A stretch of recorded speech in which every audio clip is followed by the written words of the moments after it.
Olá, o Gazeta Entrevista está de volta. Antes de começar a conversa com a nossa vice-governadora, eu tenho um recado para dar para você também. Já ouviu falar em Dom Bigode?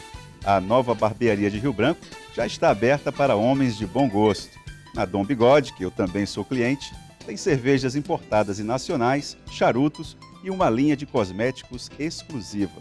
Você também pode levar o seu filho e assim ele fica muito mais parecido e charmoso como pai. E o pessoal está perguntando se pode entrar mulher. Pode, mas os serviços são apenas para os homens. Vá conhecer, assistir a um jogo de futebol, a uma luta de UFC, comer uma esfirra e viver o mundo Dom. Confira o Face da Dom Bigode, facebook.com/Dom Bigode ou pelo WhatsApp 81 13 3099. Doutora Nazaré, prazer recebê-la aqui nos estúdios da TV Gazeta.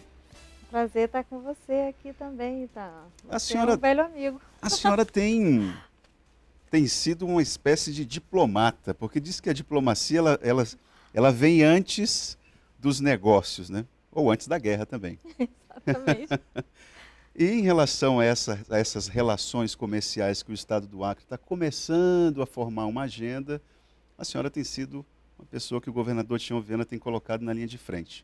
Com os chineses, sobretudo. Que novidade que a senhora tem para nos trazer? Então, nós participamos já desde o ano passado, como você falou, é o início de um contato entre os governos do Peru, do Brasil e da China com relação à construção da ferrovia bioceânica, que tem o intuito da gente fazer a ligação entre as possibilidades comerciais que antes se destinavam somente aos portos do Atlântico e que agora elas passam por uma outra via, através da ferrovia que se pretende construir. O Brasil, você sabe, está garantindo recursos agora nos seus investimentos de 86 bilhões nessa nova linha, nessa segunda etapa dos investimentos de logística para as ferrovias. É uma vocação já dos tempos de Mauá. E que agora a gente vê se realizar para também trazer o desenvolvimento aqui. O Acre, você sabe que é o estado mais próximo dos portos aqui do Pacífico. Então, essa tratativa toda e os interesses dos estados como Mato Grosso, Rondônia e Acre foram tratados numa reunião em que participou a Embaixada da China, foi a convite da Embaixada da China, junto com também as representações do Congresso Nacional. O senador Assir Gurgax é um dos coordenadores, junto com o nosso senador Jorge Viana, dessa frente parlamentar que pede a priorização da ferrovia bioceânica. Mas que dificuldades a senhora tem encontrado já agora? Sim, nessa reunião que foi colocada esse ano, foi tratado exatamente dessas questões, né? É preciso que se definam, definitivamente a gente tenha o traçado desenhado. Por onde a estrada vai passar? Exatamente, por onde a estrada vai passar. Os estudos de viabilidade econômica, os estudos de viabilidade ambiental, os estudos também desse traçado dentro do Peru. Aqui, já nos estados que nós temos de Rondônia, Goiás e Mato Grosso, a produção de grãos ela já justifica um investimento do Brasil e da China nessa ferrovia. Do Peru, porque existe uma briga interna lá, que uma Exatamente, parte quer que saia por Pucallpa. Quer que saia por Pucallpa, quer que não mais passe. Perto do Cruzeiro Você do Sul. sabe que o Peru tem muitos problemas, não tem o mesmo nível de entrosamento e de trabalho com as nações indígenas. Então, nós temos aqui um nível diferente do trato que eles têm lá com os indígenas. Eles têm muitos problemas para atravessar nessa estrada com as questões indígenas. A China veio nessa reunião em que participei eu, vice-governadora do estado do Acre, vice-governador do estado de Rondônia, doutor Daniel, e o doutor Carlos, por Mato Grosso também, vice-governador de lá, junto com várias empresas da China que vieram através de um contato com a embaixada para dizer o seguinte: olha, escolham os modelos, definam o traçado, porque nós estamos prontos a trabalhar nas condições que vocês disserem que são boas para vocês. Então, são os processos licitatórios, é a burocracia. E aí, a metodologia de trabalho deles, eles enfrentam também muitas dificuldades na China. enfrentaram a fome, enfrentaram as questões de guerra, enfrentaram as questões relativas às dificuldades de clima que eles têm lá e de geografia. Então, as empresas que vieram da parte tecnológica, elas nos dizem o seguinte: nós estamos prontos a demonstrar para vocês que as dificuldades existem, mas que juntos nós vamos fazer a superação. Agora, doutora Nazaré, pessoa que está nos assistindo em casa, é difícil de conceber o que está sendo construído? Vou lhe dar um exemplo bem simples.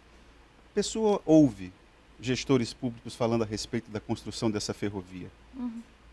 Como que o governo do Acre pensa colaborar nesse projeto se o governo do Acre e o governo federal não conseguem dar conta de fazer a manutenção da BR-364? Tem ônibus atolando na área urbana de Feijó. Então, quando essa discussão, vocês levam essa discussão para a comunidade, como é que vocês tentam convencer da Parece uma viabilidade? coisa muito distante, né? Mas a viabilidade, ela vem exatamente pela atração de investimentos. Quando a gente fala na crise, tá? A gente fala também, inclusive para eles, a palavra crise é composta de 2 diagramas: riscos e oportunidades. As rodovias, elas realmente são muito difíceis de manter, são caras.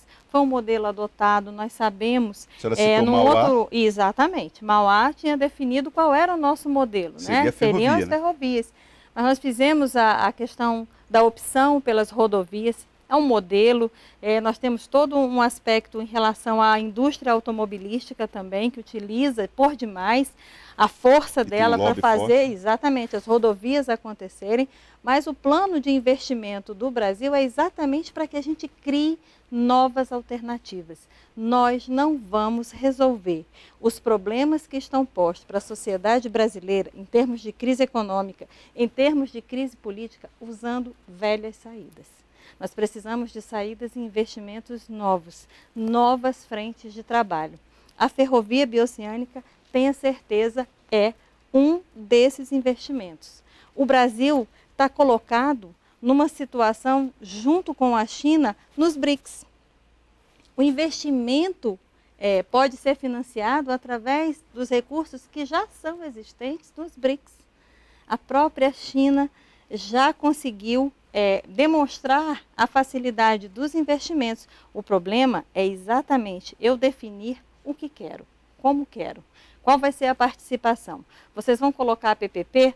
Vocês vão oferecer isso em uma licitação que vai ser colocada para quem quiser menos recurso de investimento de contrapartida do governo? Vocês vão colocar isso através de concessão e aí vai ser quem paga mais? Então, os modelos que estão postos é que precisam de definição. Nós precisamos definir o que queremos. A partir desse momento, teremos parceiros comerciais que, como a gente falou aqui, são negociantes que não têm muito respeito pelo que se decide dentro da Assembleia do Povo Chinês será feito. Se aquilo está definido, ele vai ser feito. Agora, e como parceiro comercial, eles têm extremo interesse no escoamento dos grãos e também das cargas de proteína. O que esse projeto da ferrovia já está demandando do governo do Acre? Que esforços estão sendo? Os esforços que nós precisamos fazer, já em Ji-Paraná, nós assinamos um termo de cooperação entre os 3 estados, Acre, Rondônia e Mato Grosso. Claro, é uma obra que é como você falou, ela pertence ao governo federal, são investimentos do governo federal, com várias situações para serem definidas dentro do Congresso Nacional, no momento de crise política, no momento em que eu preciso ter priorização de pauta e não esquecer desse investimento como uma matriz de prioridade. Eu acho que você acompanhou também, essa semana não foi só a reunião com os governadores, mas eles fizeram reuniões também com os representantes dessa frente parlamentar mista, que é Brasil, Peru e China. Então, eles colocaram também da importância, foram mais de 35 acordos firmados entre Brasil e China, chamados sino-brasileiros, mas agora eu preciso dessa estrada, essa estrada é a prioridade do investimento. Então, se houver a união de esforços dos estados, nós vamos também pressionar o governo federal, através das nossas bancadas. Hoje, essa frente parlamentar da Bioceânica, ela conta com mais de 200 parlamentares, entre senadores e deputados, e nós precisamos acionar. Tem parlamentar do Amazonas, perdão? Eu acho que não. Eu acho que não. E é alguma coisa que nós também precisamos estar todo o tempo acompanhando, porque o traçado ainda está em aberto. Há toda uma priorização de que seja o estado do Acre que passe por aqui, porque como a linha da estrada de ferro, ela segue a linha da rodoviária, né, da linha da estrada rodoviária, então para a gente, em termos ambientais, também já é minimiza o impacto, exatamente. Agora, doutora Nazaré, a senhora falou de parlamentares, de encontros trinacionais e tudo. E a comunidade? O governo, me parece, a impressão que fica é de que esses grandes projetos sempre vêm de cima para baixo, né? A participação daquelas pessoas que vão ter o impacto dessa obra, essas pessoas me parecem que não são ouvidas a contento ou na medida correta. O que o governo está pensando em relação a isso? O governo, junto inclusive com essa frente parlamentar, está na tentativa da gente realizar os fóruns locais. Eu não sei se você viu já anunciado nessa semana a realização de fóruns exatamente nos locais onde a ferrovia vai passar. Obviamente que, a princípio, serão os locais dos lotes que estão com maior probabilidade em que ocorra por primeiro, né? Que no caso é o trecho Sapezal, Lucas do Rio Verde, é um trecho mais Goiás e Mato Grosso. Agora, o poder de decisão assim, desses fóruns? Poder de decisão, eu acho que é o seguinte, o Itaã. O poder de decisão é sempre aquele em que a comunidade se empodera. Veja que, de fato, se nós colocarmos isso para a comunidade e ela se dispuser a participar, se ela se dispuser a também estar com as pessoas nas decisões que podem ser boas ou podem não ser tão boas assim, nós vamos ter que tomar decisões em relação às questões de meio ambiente ou a questão econômica de estabelecermos negócios à beira de uma estrada. Qual é o tipo de negócio que cada um vai admitir, né, como a sua vocação? Então, isso tudo também tem que ser colocado para a comunidade. E eu acho que é muito importante que ela participe. A partir do momento em que ela inicia a participação, ela tem também o seu empoderamento. Ela vai acontecer, através dela, mudanças, sim, de projetos. Porque se a gente fizer alguma coisa que também seja à margem das pessoas, a possibilidade de você ter uma depredação, de dar errado, de você não ouvir quem tem realmente a experiência do local, né? Quem tem a sapiência de dizer, olha, aqui alaga mais, aqui alaga menos, aqui não dá. Muito embora os estudos de viabilidade por parte da China, às vezes em algumas reuniões dessas, eles colocam detalhes, né, que surpreendem muito a gente. Por exemplo, eu me lembro que uma das jornalistas em Ji-Paraná fez uma colocação a respeito da travessia dos Andes. E ele disse, sim, um túnel. E disse a metragem, disse a altura, disse a largura, disse a bitola. Eles vão fazer um túnel pelos Andes. Pelos Andes, essa é a proposta, no trecho peruano.